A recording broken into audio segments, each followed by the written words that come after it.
And I want to move to a matchup between my two favorite teams in the country. I'm unafraid to say that, gentlemen. I have a crush on both of these teams.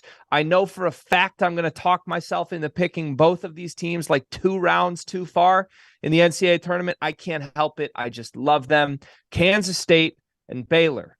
K-State ends up with a very decisive victory in this game. Baylor's second consecutive road loss in decisive fashion, coming off of the debacle against Kansas, where they blew the 13-point halftime lead, end up losing huge. Now, sort of a similar game script. I mean, Baylor had an 8-point lead in the first half of this game, not as large, but another one where they had control early, let it slip, and then it really snowballed and avalanched its way to a blowout loss.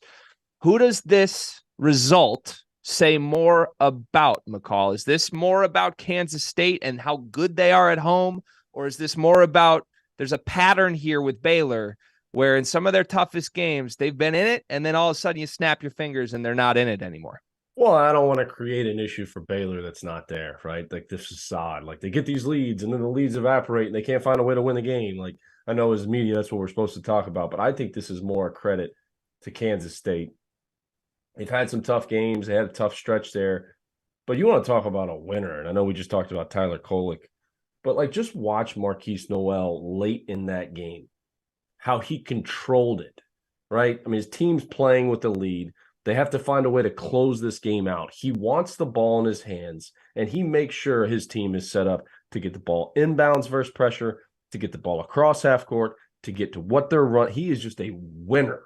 And he just controls the game. I don't care how big he is. He had 10 assists in the game. Like Keontae Johnson, like if Zach Edey wasn't out here, could we like be talking about him for National Player of the Year with the things that he's done this year and just overcoming all the adversity that he has? But think about this. We need a Transfer of the Year award, don't we? That has to be him. In this era, let's make a Transfer of the Year award. That goes to Keontae Johnson. There we go. I mean, it has to. They shot 19% from the 3-point line today versus Baylor and won by double figures. I mean, like think about that. Like that's ridiculous. So I just like watching Noel play. I was so impressed with him, the way he closed the game out. He closed the game out, and that's what makes him so good as your point guard, and that's as your leader. Laval, before you jump in, I want to push back on Matt a little bit here on the pattern of Baylor and if we're creating something or not. So where I'm coming from on this, I hosted the Field of 68's bracketology show over the weekend. Those guys know so much more about at least how the NCAA tournament works than I do, right? This is guys who have performed consistently great on the bracket matrix, et cetera. They love that stuff. And they're telling me based on the first 16 seeds that have now been revealed by the committee, the number one thing it seems like they're really valuing this year and that they're paying close attention to down the stretch is, have you beaten any great teams away from home?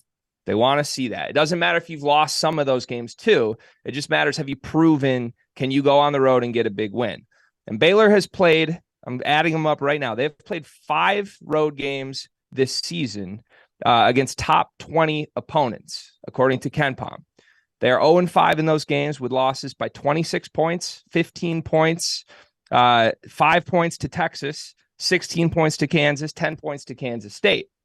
So I don't know, like, I don't know that I want to cause the issue of like, oh, they've had these games and let them slip. But I think I would say like Baylor hasn't really proven outside of Waco that they can stack up against some of the better teams in the country, as bad as I want them to, because I love this Baylor team. Are you worried that could potentially be an issue? Yeah, I don't know if it's away from. They need all 3 guards to go, and when they're going, they're phenomenal. Like tonight, Adam Flagler didn't have it, and so they lose on the road. Texas, I would say, is similar, right? They need Carr and Hunter and Serge Ibaka, Rice, like those 3 guys. When they're going, like, good luck. And so I thought Kansas State tonight.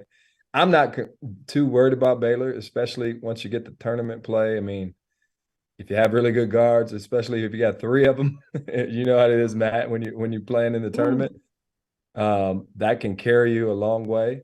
And Baylor's had that formula before. And so I'm not extremely concerned. It's more defensively, Kansas State just impose their will on the paint, especially in the second half. But when you look up and see 42 points in the paint to 16, it's like defensively, that's more of the thing that worries you, because Scott's had really good defensive teams, in recent memory. Matt, I want your comments back to me on that. I'm going. Well, I promise we'll move on. First of all, it was so impressive that you threw out there. You met with the committee and this and that, and then break down the numbers. Listen. I got to name drop the smarter people than me, man. I'm the dumbest person on this network. I got to name drop when I talk. Did you guys figure out a few Rubik's cubes while you were doing that too? You kind of spin those things around. Of course not. I'm with Coach Jordan on this one. Like, I mean, the experience. We know Scott Drew, the tournament. I would not count them out. I just wouldn't. When those three guards are clicking, they can be easily into the second weekend of the tournament. And if they're there, nobody's going to be surprised at all. I know what the numbers and the metrics say, but still, you're lining up to play Scott Drew and his Baylor Bears in that NCAA tournament. They got a chance to get to the second weekend, if not further.